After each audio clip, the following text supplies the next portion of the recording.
Yo, what's up, swag? And you already know what time it is, man. It's your boy Keon Lauren, aka KL Swag, back here with a video, man. We are back here doing another Matt B. Great reaction. Damn, Matt B. Great, how many apologies you owe? I owe Florida State a huge apology. Let's get into it, man. Let's see what bro talk about. I'm not going to lie. Damn. The Florida State fan base has been trying to tell me for the past 4 to 5 months. They've been trying to tell me. They've been trying to warn me. And I don't want to apologize, but I have to apologize, especially to the Florida State fan base. You were right, and I was wrong. You dang gonna lie. You wrong a lot, baby, my boy. Oh, my goodness. How are we only 1 week in?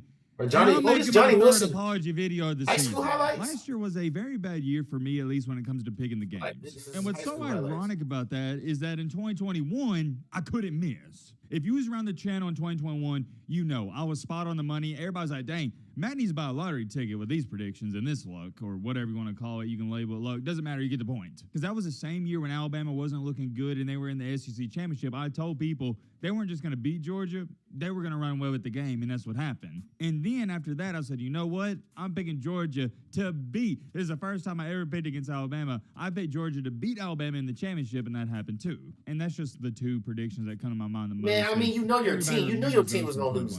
That's However, anybody. in 2022 last year, I know my Patriots gonna it lose was versus the rough, Eagles to say coming the up. least. And this year, it's been even worse to start. And it's really funny I because feel when it. I was I thinking feel it. into a season, I was like, you know what? Just know your team. 2021 was a good year for me picking wise. 2022, bad year. So theoretically speaking, this year should be good, right? Yeah, I guess I thought wrong because so far hasn't been good, but we can always turn things around. It's only been 1 week. Fortunate enough for me, I We made have a whole video opportunities about to that? redeem myself because we have Damn, a I should have little bit reacted to go, that. or 12 or 13, however many there is. But however, in today's video, yet again, I have to eat some more humble pie, and I'm sick and tired of eating this humble pie. I'm full. You know when you have a cheat Yes, day, I'm or I full. have cheat days because I work out all the time, and you eat to your max, and you're like, you know what? I don't even want to eat anymore. I don't want a chocolate chip cookie. Even though I like chocolate chip cookies, it'd make me sick to eat another. Well, that Yeah. is how I'm feeling right now with this humble pie. I'm full. I don't want any more. But sadly, I have to eat some more. And on a serious note, I owe the Florida State fan base, the Florida State football team, everybody associated with them, a huge apology. And here's the thing about this. I think I owe Florida State a bigger apology than Colorado. Because all throughout the offseason, I said it time after time, I'm not buying into the Florida State cinnamon roll hype. So I don't just owe them an apology for the LSU prediction where I said LSU was going to steamroll Florida State. I owe them an apology for what I said in the offseason as well. And that's why I'm going to label this as a huge apology, because it needs to be. I don't want to apologize. Nobody ever wants to apologize, but I need to. And yeah, that's what the premise of this video is going to be about. But real quick, and by the way, we're not doing no intro, none of that. If you like the content, you know what to do. If you like college football stuff, consider joining our amazing community. We're on the road to 300K, and we can't get there without your help. But first things first, I got to bring this up. I saw this comment on the previous video, and I was like, wait a minute, what?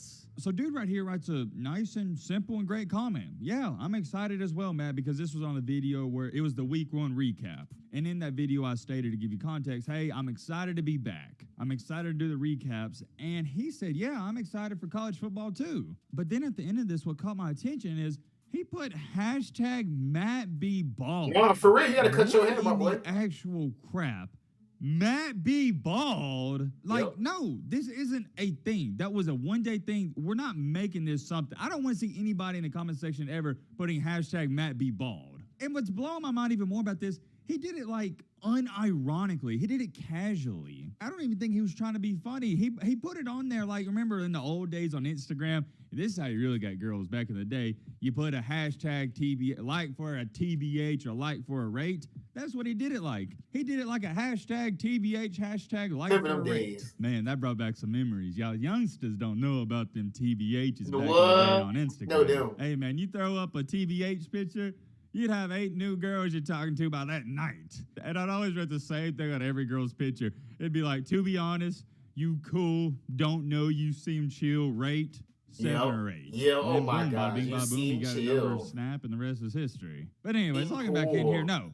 We're not doing this hashtag. And also, I Remember want them to address this days, comment as boy. well. Andrew's Sports and Stuff said, Matt B. Great doesn't know I exist. Well, Mr. Andrew, you are sadly mistaken because I've been seeing you comment on the videos for a while. I do know you exist. I'll say this and we got to get a move on. A lot of you that comment on all the videos, I pay attention and I take notice. So I did want to say shout out to Andrew. I appreciate the support and I just appreciate you watching the vids. Hope you enjoy them. Now, getting that out the way, I meant to address that in yesterday's video, but I forgot. Let's talk about the cinnamon rolls. Well, would you look at here? Cinnamon rolls. Yeah, you see the video. I stated in the preview that LSU was going to quote-unquote steamroll Florida State. My final score prediction for this game, it wasn't a complete blowout. I had LSU winning 35-21. And I'm really shocked at how bad and disappointing and unmotivated LSU looked. They looked like they just didn't care. It was trash, and that quarterback was terrible.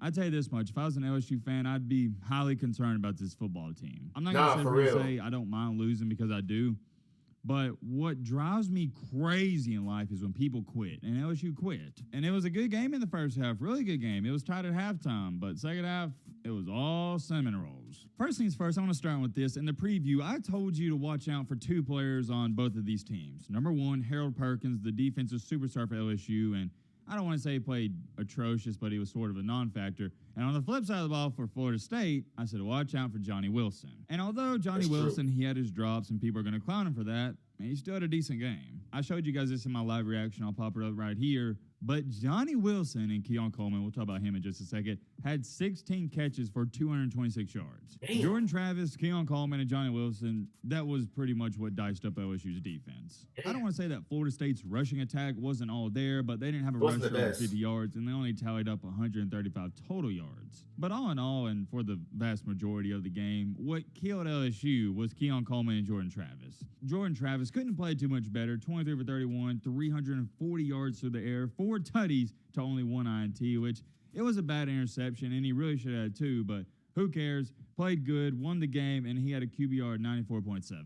Outside of that one interception, Jordan Travis played a flawless game. Couldn't have played too much better. Like I was saying, though, and you can't talk about this Florida State LSU game without mentioning this kid, Keon Coleman. 9 catches for $122, averaging 13.6 yards per catch, and 3, not 1, not 2, but 3 touchdowns. And it's not like he had wide open catches. What was so impressive about his performance is most of them were contested. A lot of times LSU defenders had semi-decent coverage, and he was just Randy Mossing them, which shocked me because I expect Johnny Wilson to be the one mossing people, but it was Keon Coleman.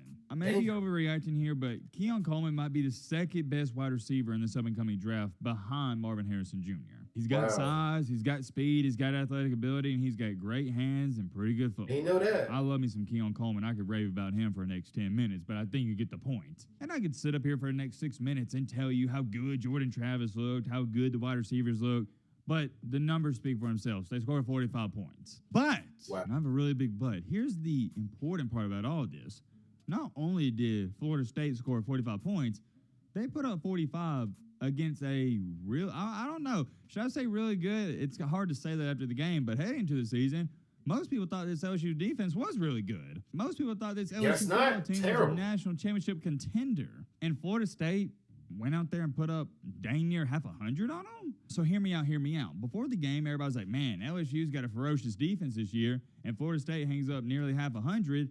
So I don't think we can sit up here and say, oh, well, LSU's defense, there was overrated. No, I think the conversation should be that Florida State's offense is that good. You see what I'm saying? Their offense At least is for me, good. I can't speak for you. I'm not going to sit up here and say, oh, well, LSU's defense didn't play good. I'm just going to give all the credit in the world to Florida State's offense. They played amazing. Florida State's offense just outdueled LSU's defense. I'll leave it at that because I don't believe LSU's defense is bad, and I don't think they're just average. I still think they're good. It's just sometimes you play an opponent who's got your number, and Florida State had their number. That's all I'm going to say about the game. What more do you want me to say? Florida State just Donkey Kong smashed them. That's all there is to it. Let's not overcomplicate this. Let's get back to this, though. And I don't want to apologize, but I have to apologize, especially to the Florida State Man, do it. I'm not going to lie. The Florida State fan base has been trying to tell me for the past 4 to 5 months. They've been trying to tell me. They've been trying to warn me. I saw the comments, man. People saying, Matt, we're going to shock you. Matt, we got a lot of great players. Matt, Mike Norvell's the real deal. Everybody saying, Matt, Jordan Travis, he's going to be a Heisman contending quarterback. Everybody told me, Matt, this is a year. We're not overrated Florida State anymore. We're the real deal. And I'm not going to sit up here and say it's for some odd reason. It's for a legit reason. Florida State has been disappointing over the past 7 to 8 years, but it's more so of I had to see it to believe it. And guess what? On Sunday night, in a primetime game against a big-time SEC opponent who won the SEC West last year, who also beat Alabama Nick Saban, I saw it live. With the same quarterback. With the same quarterback. And look like a top 3 I don't know team. what the hell saw he Florida was State doing. go out there and look like arguably the best team in the country on Saturday night. My apologies, I said Saturday night. I meant to say Sunday night. You get the point. And I haven't quite configured my rankings just quite yet. I think the AP poll may be coming out Johnny right Wilson, when you see this video or maybe before or after. But Florida State's definitely a top 5 team for sure. But I am leaning towards, and I haven't really thought about it, but for now at least, I'm leaning towards putting the cinnamon rolls in the top 3. All in all, though, biggest takeaway from this game is Florida State is on the top 3 for real. LSU is not. You could say I'm overreacting with that statement, and I see where you're coming from, but I don't think so. Yet again, if I haven't made this clear enough, Florida State fans, I know you want me to say this, so I'm just going to come out and say it. You were right, and I was wrong. All right, that's all there is to it. You was right, I was wrong. Pains me to say it, but it is what it is. At least he said it. Now, it is what it is sometimes in life. I mean, hey, you're going to be wrong. It happens. You were right. You was wrong twice. Congratulations to the Florida State fan base. Congratulations to the Florida State football team. And LSU fans, yeah, I don't even know what to say to y'all. Good luck. Good luck. I'll leave it at that. But like I said all throughout this video, I think this game is more so about how good Florida State is, not how bad LSU is. Because LSU is not a bad football team. They're a good Daniels team. did terrible. But maybe we've overhyped them this year. Kind of like last year, we underhyped them. There's many more things I could say, but we'll leave it at that for now. Let me know your thoughts down below. Will he be doing another apology? Matt, be great. Come on, bro. You got to do better.